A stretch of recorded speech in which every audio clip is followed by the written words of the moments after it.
கர்த்தருடைய பரிசுத்த நாமம் மேம்படுவதாக. இந்த நாளும் இந்த காலை வேளையிலே கர்த்தர் நம்மை அவர்கள் பலப்படுத்தும்படியாக நமக்கு தருகிற வார்த்தை லூக்கா எழுதின சுவிசேஷம் அதனுடைய 21வது அதிகாரம் அதனுடைய 19வது வசனம். உங்கள் பொறுமையினால் உங்கள் ஆத்துமாக்களை காத்துக்கொள்ளுங்கள். கர்த்தருடைய பரிசுத்த நாமம் மேம்படுவதாக. இந்த வசனத்தை கொண்டுதான் தேவன் தேவஜனங்களாகிய நம்மை இன்று அவர்கள் பலப்படுத்துகிறார். தேவ பிள்ளைகளாகிய நமக்கு தேவன் காண்பித்து தருகிற ஒரு பிரதானமான காரியம்தான் பொறுமை. இந்த கடைசி நாட்களில் தேவ ஜனங்களாகிய நமக்குள் இல்லாமல் போன ஒரு காரியம்தான் பொறுமை. பொறுமையாக இருக்கிறவர்களை பாக்கியவான்கள் என்கிறோமே அப்படின்னு சொல்லி வேதம் சொல்லுகிறது. பொறுமைக்கு வேதம் காண்பித்து தருகிற ஒரு நபர் தான் நம்முடைய ஆண்டவராகிய இயேசு கிறிஸ்து.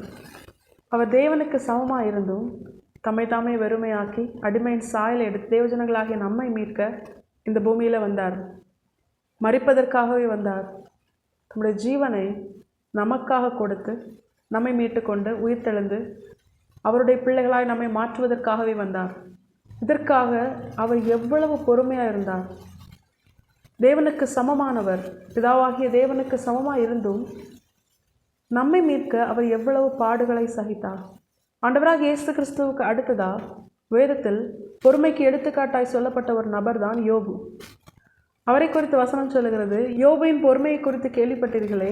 அதோடு கூட அந்த வசனம் முடியவில்லை. அதன் பிற்பாடு தேவனின் செயலின் முடிவையும் கண்டீர்களே. இப்போ தேவ பிள்ளைகளாக்கி நாம் நம்முடைய வாழ்க்கையில் பிரதானமாய் வெளிப்படுத்த வேண்டிய ஒரு சுபாவம் தான் பொறுமை. யோபுவின் வாழ்க்கை அதற்கான ஒரு எடுத்துக்காட்டு தான். தேவனே யோபுவை குறித்து உத்தமன் என்று சாட்சி கொடுத்தும் யோபுவின் வாழ்க்கையில் தேவன் ஒரு சோதனையை அனுமதிக்கிறார், ஒரு துன்பத்தின் பாதையை அனுமதிக்கிறார். எதற்காக? யோபுவை இரட்டிப்பாய் ஆசீர்வதிக்க. ஆனால் இதை அறியாத யோபுவின் சிநேகிதர்கள் யோபுக்கு விரோதமாக ரொம்ப பேசுகிறாங்க. ஆனால் யோபு என்ன பண்ணலை? தன்னுடைய சிநேகிதர்கள் பேசினது போல் பேசாமல் தேவனுடைய பார்வையில் நிதானமாய் தன்னுடைய வாக்கியத்தை எடுத்து உரைத்தான். பொறுமையாக இருந்தான். யாருக்கு விரோதமாகவும் பேசலை. அதே நேரம் தனக்கு விரோதமாய் பேசின தன்னுடைய சிநேகிதர்களை அவன் பகைக்கவும் இல்லை. பொறுமையாக இருக்கிறவனுடைய வாழ்க்கையில் இப்படிப்பட்ட சுபாவங்கள்லாம் வெளிப்படும். இன்றைக்கி அநேகர் பொறுமையாக இருக்கிறாங்க. எதனால? தங்களால் எதுவும் செய்ய முடியாத ஒரு நிலையில் இருக்கிறதுனால. ஆனால் ஆண்டவராக இயேசு கிறிஸ்து அப்படி இல்லை. அவர் நினைத்தால் 12 லேகியனுக்கும் அதிகமான தூதர்களை பிதாவாகிய தேவன் அவருக்காக அனுப்புவார். அந்த சிலுவை மரணத்திலிருந்து அவர் நினச்சா என்ன பண்ணியிருக்கலாம்? அவர் வெளியே வந்திருக்கலாம். அந்த பாத்திரத்தை என்னை விட்டு நீக்கும் அப்படின்னு சொல்லி ஆண்டவர்கிட்ட கேட்டிருக்கலாம். தம்முடைய முகத்திலே உமிழ்ந்தவனை, தனக்கு விரோதமாய் பொய் சாட்சி சொன்னவர்களை அவர் நினைத்தால் அந்த இடத்துல தண்டிச்சிருக்கலாம். நான் இது எதுவுமே செய்யலை.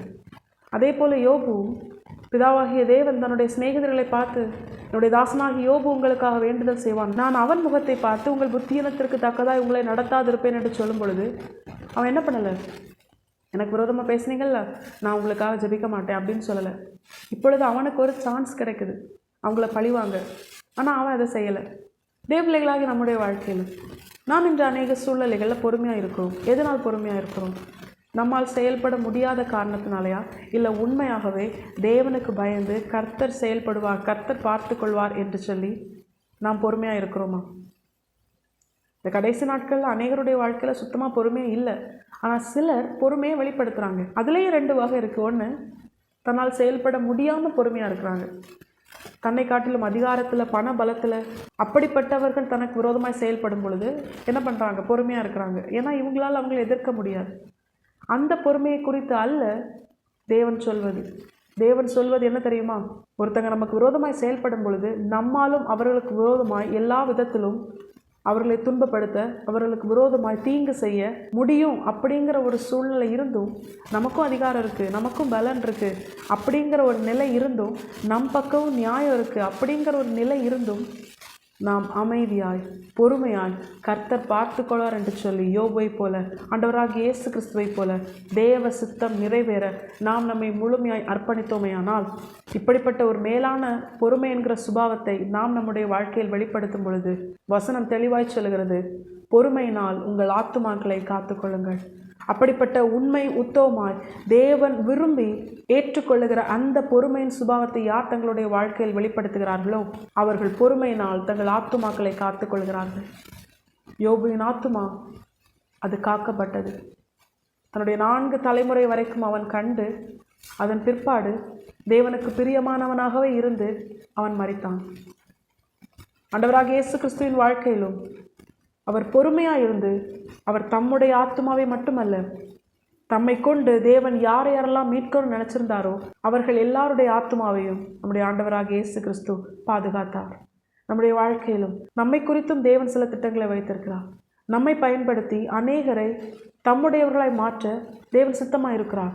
அப்படி இருக்கும் பொழுது நாமும் நம்முடைய வாழ்க்கையில் ஆண்டவராகிய இயேசு கிறிஸ்துவை போல நமக்கு அதிகாரம் இருந்தும் நம் பக்கம் நியாயம் இருந்தும் நம்மால் செயல்பட முடியும் அப்படிங்கிற ஒரு நிலையில் நாம் இருந்தும் தேவ சித்தம் நிறைவேற, நம்முடைய ஆத்துமா காக்கப்பட, நம்மை கொண்டு யார் யாரெல்லாம் ஆண்டவர் தம்முடையவர்களாய் மாற்ற வேண்டும் என்று சித்தம் வைத்திருக்கிறாரோ அவர்களுடைய ஆத்துமாவும் காக்கப்பட நாம் தேவ சமூகத்தில் பொறுமையாக இருந்தோமேயானால் எல்லா சூழ்நிலையிலும் யார் எதிராய் செயல்பட்டாலும், எவ்வளவு பொறுமையை சோதிக்கும்படியான சூழ்நிலை வந்தாலும், எவ்வளவு நெருக்கினாலும், வார்த்தையினால் எவ்வளவு துன்பப்படுத்தினாலும் கர்த்தர் கேட்கிறார். காதை உண்டாக்கினவர் கேளாரோ, கண்ணை உண்டாக்கினவர் பார்க்காமல் இருப்பாரோ என்று சொல்லி கர்த்தர் செயல்பட, கர்த்தர் எல்லாவற்றுக்கும் பதில் கொடுக்க, கர்த்தர் நமக்காக யுத்தம் பண்ண, இன்று கண்ட எகிப்தியனை இனி காணாதிருக்க, நம்மை உயர்த்தி நம்முடைய தேவன் மகிமைப்பட, நம்முடைய நீதி வெளிச்சத்தை போலவும் நம்முடைய நியாயம் பட்ட பகலை போலவும் வெளிப்பட நிச்சயமாய் நம்முடைய வாழ்க்கையில் அதை செய்து நம்மை உயர்த்தி நம்முடைய தேவன் மகிமைப்படுவது அதிக நிச்சயம்.